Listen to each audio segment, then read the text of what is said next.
থাকেন। জি শাইখ, বলেন।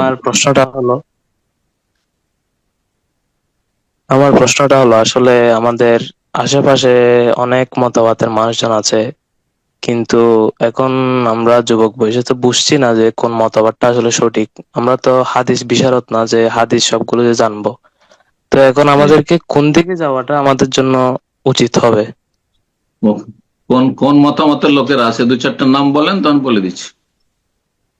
এই যে মনে করেন আহলে সুন্নাত ওয়াল জামাত আছে, কিছু আবার আহলে সুন্নাত কওমি জামাত বলতে দেওবন্দ কোন আছে। আহলে সুন্নাত? ওই মাজারপন্থী আহলে সুন্নাত ওয়াল জামাত? আবার আহলে জি সুন্নাত বাংলাদেশ, ভারত, পাকিস্তানে দুই রকম আছে। একটা তৌহিদ সুন্নাহর অনুসারী আহলে সুন্নাত ওয়াল জামাত, একটা হচ্ছে মাজার ভক্ত আহলে সুন্নাত ওয়াল জামাত। তা আপনি কোন সুন্নির কথা বলছেন? মাজার ভক্ত আহলে সুন্নাত ওয়াল জামাতের কথা বলছিলাম শাইখ। একদম বড় শিরকি আকীদায় লিপ্ত, নাসারুল্লাহ সালামাত ওয়াল আফিয়া। তাদের থেকে পুরোপুরি বেঁচে থাকবেন ফরজ। জি, আর বাকি বলেন, আর কি আছে? এই মনে করেন দেওবন্দ আছে, দেওবন্দ কওমি আকীদার কিছু মানুষ আছে।